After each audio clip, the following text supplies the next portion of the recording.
saudara-saudara semuanya, di dalam lanjutan materi kita pada hari ini kita membahas materi tentang analisis dan perancangan berorientasi objek atau sering juga kita kenal sebagai OOAD ya, Object Oriented Analysis and Design.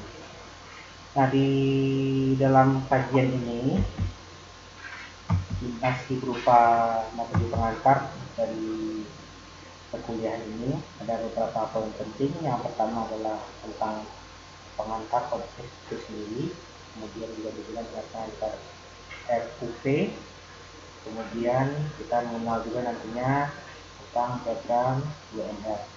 Nah, seperti yang sudah saya sampaikan pada pertemuan sebelumnya, ada beberapa diagram yang terdapat atau terafiliasi ke UML. Yang pertama itu adalah use case diagram, kemudian ada kelas diagram, objek diagram, kemudian ada step chart diagram, ada activity diagram, sequence diagram, collaboration diagram, component diagram, deployment diagram. Nah, terkait dengan metodologinya, bahwa metodologi itu adalah cara sistematis untuk mengerjakan analisis dan desain. Jadi sederhananya bahwa metodologi itu adalah suatu tahapan yang logis yang dilakukan untuk melaksanakan suatu tugas tertentu. Jadi tahapan logis itu untuk objek yang berbeda, tentu pendekatan yang dilakukan akan berbeda. Kalau misalnya kita pilih teknik yang berbeda, tentu juga tahapan yang dilalui juga akan mengalami perbedaan. Intinya adalah semua tahapan-tahapan itu sudah disusun secara sistematis, secara logis, dan dapat dibuktikan bahwa apa yang ingin dicapai atau tujuan apa yang ingin kita capai itu dapat dihasilkan. Nah, penggunaan metodologi memudahkan tim pengembang untuk merencanakan dan mengembangkan sistem. Kemudian menghilangkan perbedaan lokasi untuk hal yang sama. Nah, metodologi yang akan kita pakai adalah beberapa. Ini bisa dilihat di layar saudara masing-masing. Ada dari versinya Jordan, ada versinya MT dari James Contoh, kemudian ada OOSE dari Eva Jacobson. Jadi ada beberapa ya, nanti kita lihat satu persatu. Nah, kita lihat dulu dari konsep dasar dari object oriented analysis and design. Nah, metodologi berorientasi objek adalah suatu strategi pembangunan perangkat lunak sebagai kumpulan objek yang berisi data dan operasi yang diberlakukan terhadapnya. Nah, tentu kita juga harus tahu dulu historisnya, kenapa kok bisa muncul analisis dan perancangan yang berorientasi objek ini. Kalau sebelumnya ada yang kita kenal sebagai pendekatan terstruktur. Nah, pemrograman berorientasi objek ini pertama-tama dibicarakan pada akhir tahun 60 menggunakan bahasa namanya bahasanya Simula. Kemudian pada tahun 70 ada bahasa pemrograman namanya Smalltalk yang dikembangkan oleh Xerox PARC ya.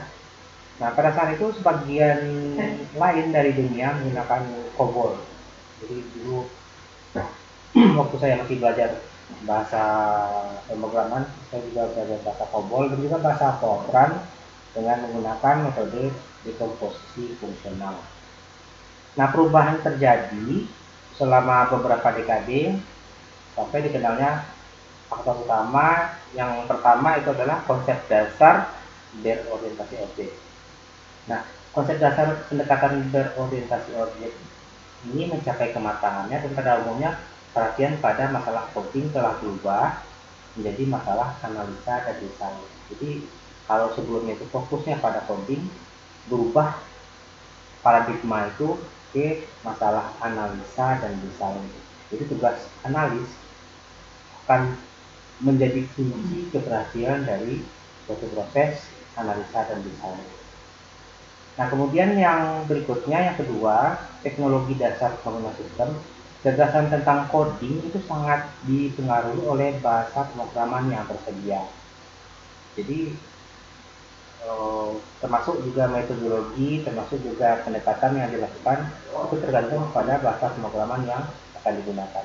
Nah, sangat sulit memikirkan pemrograman terstruktur bila yang tersedia adalah assembler, dengan ini bahasa mesin nih, tetapi lebih mudah bila menggunakan Pascal. Nah, jadi kita bisa lihat perbedaan dari dua hal itu. Nah, sama halnya akan sulit untuk membuat coding berorientasi objek bila bahasa pemrograman yang tersedia adalah COBOL atau Fortran, karena COBOL dan Fortran itu style atau gaya pemrograman itu adalah secara terstruktur. Nah, hal ini lebih mudah bila menggunakan Java misalnya, C++, kemudian Smalltalk, kemudian Python misalnya, sekarang atau bahasa generasi yang terakhir, PHP termasuk di situ, ada di situ ASP dan sebagainya. Nah, yang ketiga yang harus diperhatikan itu adalah kondisi sistem.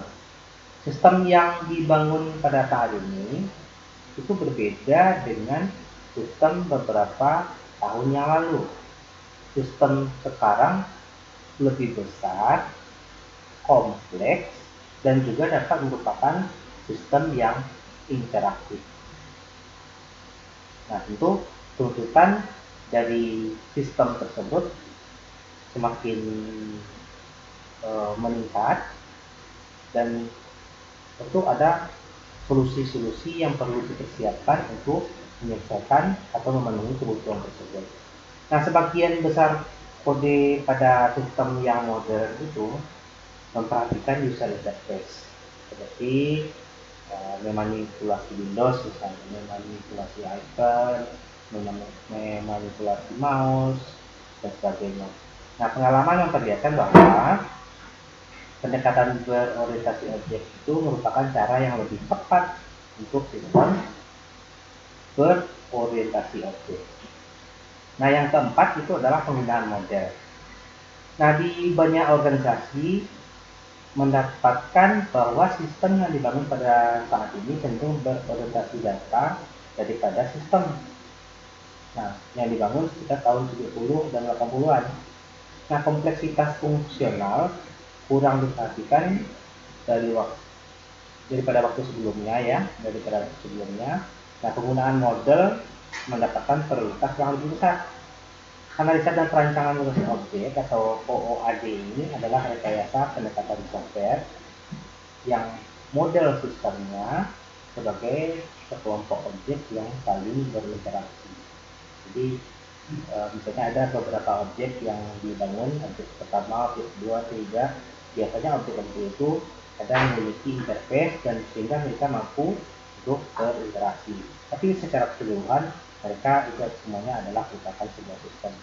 Nah, setiap objek itu terdiri dari beberapa entitas yang mempunyai kepentingan dalam sistem yang dimodelkan. Nah, ditandai oleh kelas-kelas yang kita kenal apa kelas-kelas, dan ini juga saya rasa sudah dijelaskan di perkuliahan sebelumnya seperti mata kuliah analisa sistem. Nah, kelas-kelas, kemudian ada elemen data di situ, masuk behaviornya, ada perilaku sistem tersebut. Nah, berbagai model yang dibuat itu untuk menunjukkan struktur yang kita statis. Nah, ada perilaku yang dinamis namanya, dan ada runtime penyebaran objek yang berkolaborasi. Ada beberapa notasi yang berbeda untuk mewakili model ini, seperti kita kenal Unified Modeling Language atau disingkat dengan UML. Nah, kemudian analisa berorientasi objek ini adalah teknik pemodelan objek untuk menganalisis kebutuhan fungsional sistem. Jadi saya ulang, itu untuk menganalisis kebutuhan fungsional dari sistem. Di pertemuan sebelumnya kita kenal ada dua hal di situ, kebutuhan yang sifatnya emosional dan ada kebutuhan sifatnya nasional, dan barangkali yakin setelah sudah bisa membedakan di antara keduanya.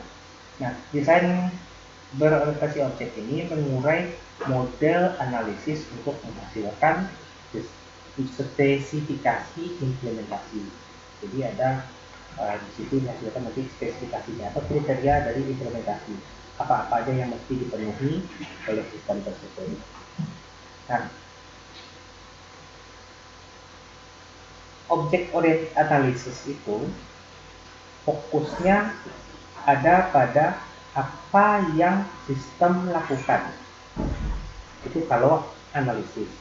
Sementara object oriented design itu fokusnya adalah bagaimana sistem melakukannya. Jadi jelas perbedaannya itu. Nah, sistem yang berorientasi objek itu adalah sebuah sistem yang terdiri dari beberapa objek.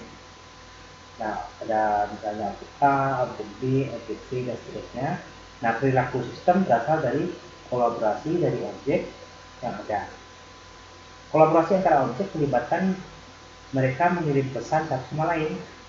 Mengirim pesan berbeda dari memanggil fungsi jika benda sasaran menerima pesan yang memutuskan sendiri apa yang akan dilakukan untuk melaksanakan layanan pusat tersebut. Jadi secara umum gambarannya seperti itu. Nah, kan kita lihat di bagian lainnya.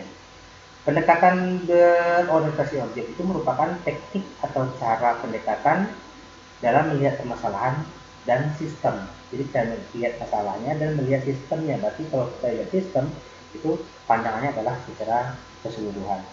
Pendekatan berorientasi objek akan memandang sistem yang dikembangkan sebagai kumpulan objek yang berkorespondensi dengan objek-objek dunia nyata.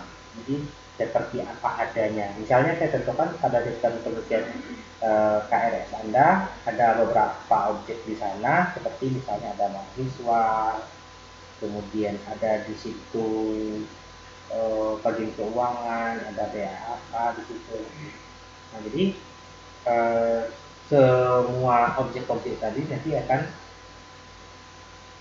berkorespondensi sehingga ada aktivitas yang dilakukan oleh sistem tersebut. Nah, sekarang kapan dan di mana kita menggunakan atau memakai objek oriented itu? Yang pertama itu adalah jika perangkat lunak yang dibangun cukup kompleks. Nah, kalau misalnya aplikasi yang dibuat itu anggaplah misalnya untuk kelas-kelasnya sekitar membutuhkan 3 atau 4 tabel dengan rata-rata filenya sekitar misalnya maksimal 10 fil atau 20 fil, ya saya rasa itu belum terlalu kompleks. Nah, tetapi kalau tabel-tabel yang tersedia jumlahnya sudah banyak, boleh dikatakan di atas 10 tabel, dan ada beberapa interaksi dan juga ada beberapa objek yang terlibat di dalamnya, maka itu sangat memerlukan pendekatan objek oriented ini. Nah, itu syarat yang pertama, harus cocoknya itu adalah pada sistem yang kompleks. Jadi kalau misalnya kita lihat pada sebuah sistem yang kompleks, contoh misalnya anggaplah contohnya di kasir sebuah supermarket misalnya. Kalau misalnya barang yang dibeli oleh konsumen, kan barang itu dimasukkan ke dalam keranjang belanjanya. Nah, setelah itu pelanggan akan pergi ke kasir. Kasir akan melakukan transaksi per item barang. Jadi dengan tentu bisa aja pakai barcode reader misalnya, atau media-media lain yang bisa digunakan, serta juga menginputkan kode itu secara manual dari keyboard. Nah, apabila misalnya terjadi transaksi, tentu akan memiliki dampak terhadap bagian lain. Misalnya kalau satu unit barang terjual, berarti ada persediaan yang berkurang satu. Nah, kemudian Kalau kita lihat di bagian selanjutnya kan ada beberapa barang tuh yang dibeli, misalnya ada gula, ada Pepsodent dan sebagainya, sampai misalnya ada sekitar 30 jenis barang dengan beragam jumlah itemnya. Misalnya gula ada 3 kilo misalnya, Pepsodentnya 5 misalnya, jadi ada beragam seperti itu.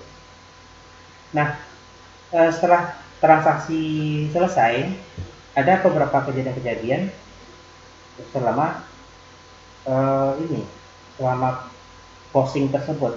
Misalnya transaksi dapat dibatalkan atau ada item barang yang dapat dibatalkan. Kemudian setelah terjadi eksekusi oleh kasir, transaksi dilakukan, itu ada proses pembayaran. Ada beberapa bentuk pembayaran, ada yang dibayar secara cash, ada yang dibayar dengan menggunakan kartu kredit, ada yang menggunakan debit card dan sebagainya. Nah, kemudian ada juga perhitungan diskon, ada perhitungan poin. Kemudian ada apa lagi? Misalnya ada misalnya catatan yang berubah di bagian lain, misalnya item barang apa yang paling banyak laku terjual, tapi kalau sudah diakumulasikan dengan transaksi-transaksi lainnya, nah yang pasti stok sudah mengalami pengurangan. Nah, kemudian setelah transaksi selesai, maka akan dicetak slip belanjanya. Nah, kemudian ada beberapa bagian lainnya yang ada di sistem yang bekerja untuk proses penutupan transaksi tersebut. Jadi itu boleh dikatakan sebuah sistem yang sudah kompleks. Dan kalau dilihat lebih luas lagi cakupannya, sistem bisa nggak secara otomatis untuk memberikan rekomendasi kepada manajemen apa barang yang mesti di pre-order kembali, atau barang yang mesti dipesan kembali ke supplier. Tentu ada pula sistem yang mampu melacak berapa harga yang ditawarkan oleh supplier. Nah, demikian juga seperti barang-barang yang ada di supermarket tersebut, tentu setidaknya ada perbedaan-perbedaan harga modal dari barang-barang tersebut. Jadi pada waktu dilabel harganya sama, padahal harga belinya sudah mengalami perubahan dari perbedaan harga itu. Nah, bagaimana cara sistem mampu mengakomodasi bagian itu? Sederhananya adalah bahwa proses komputerisasi itu adalah mendigitalkan segala macam aktivitas-aktivitas yang ada pada sebuah sistem. Jadi bukan kita merubah kebijakan manajemennya, tetapi untuk mendigitalkan aturan-aturan yang ada dalam organisasi tersebut. Jadi seperti itu. Jadi jangan sampai misalnya kita sebagai analis misalnya, karena kita punya pandangan yang berbeda, misalnya kita coba merubah bagian-bagian tertentu sehingga memberikan dampak pada organisasi tersebut. Nah, sebenarnya itu kita memberikan rekomendasi bisa-bisa saja, tetapi pada dasarnya kita tetap harus mengacu pada aturan yang sudah ditetapkan. Jadi tidak dilarang-larang gitu. Cuma juga sepertinya kalau kita misalnya membuatkan kita seorang tukang jahit, kita yang membuatkan baju atau celana, nah kita itu harus mengukur terlebih dahulu, ya kita ukur, kemudian baru kita buatkan pakaian tersebut, kita jahitkan dan memastikan bahwa ukuran tersebut memang sudah sesuai dengan apa yang diinginkan oleh pelanggan tadi. Nah, kemudian yang kedua, kapan kita butuh objek oriented itu? Jika perangkat lunak yang dibangun diperkirakan akan tumbuh makin kompleks di masa mendatang. Jadi kalau misalnya contoh misalnya kayak di mesin ATM misalnya ATM bank, itu sudah ada hierarki menu yang tersedia. Nah, proses penambahan fitur atau pengurangan fitur itu sangat mudah dilakukan tanpa memberikan dampak pada saat sistem beroperasi. Jadi misalnya pada sebuah mesin ATM ada transaksi misalnya pembelian itu ada hierarkinya lagi, pembelian tiket, pembelian pulsa misalnya. Nah, kalau pembelian tiket ada bagian lagi, ada kereta api, ada bis, ada pesawat misalnya, ada kapal.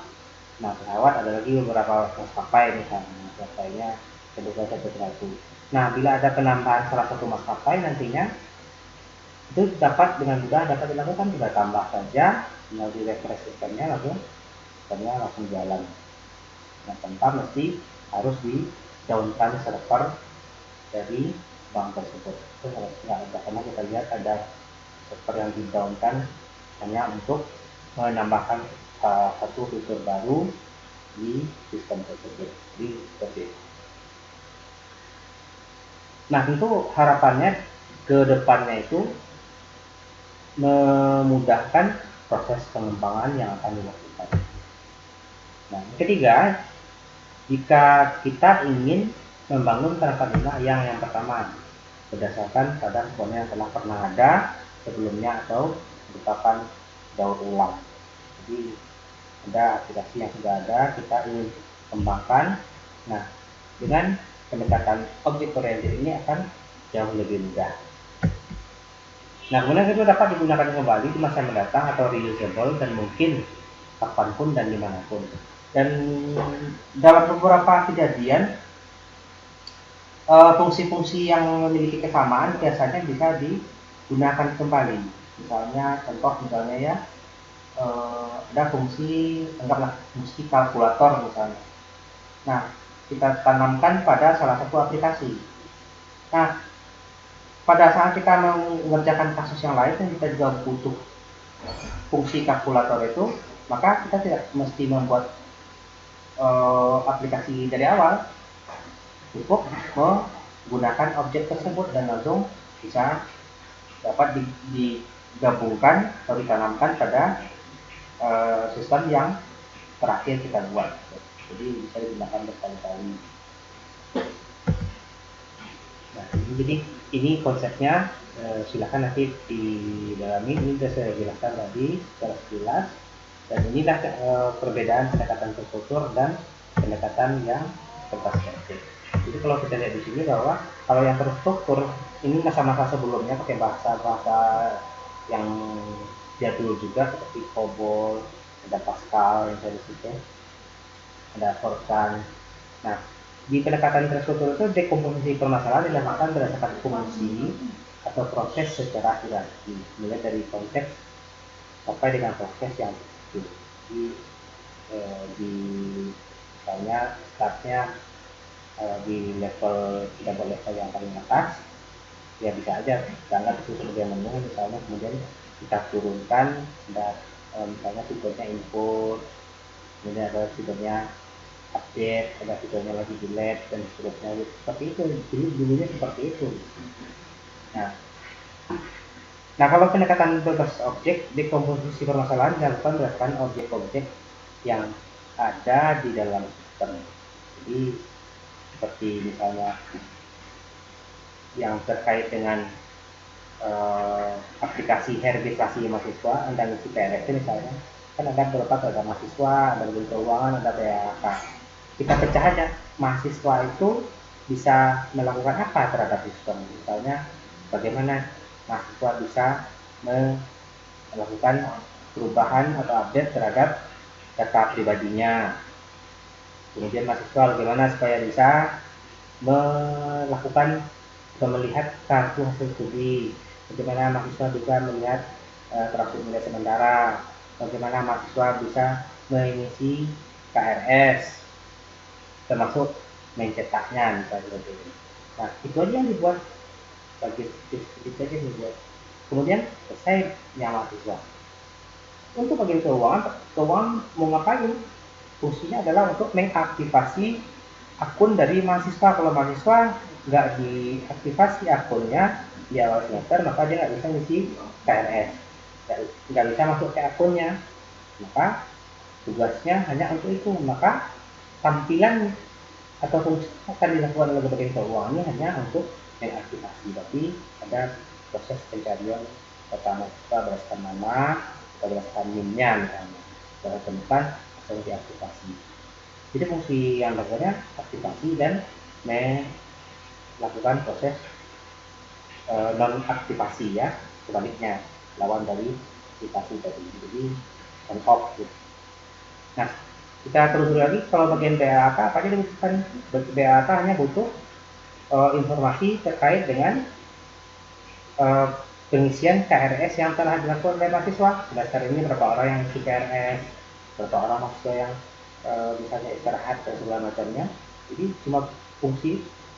Jadi bagian BAK nggak bisa, misalnya Anda pinjam aplikasi BAK untuk mengisi KRS, nggak bisa, karena fitur itu tidak tersedia di BAK.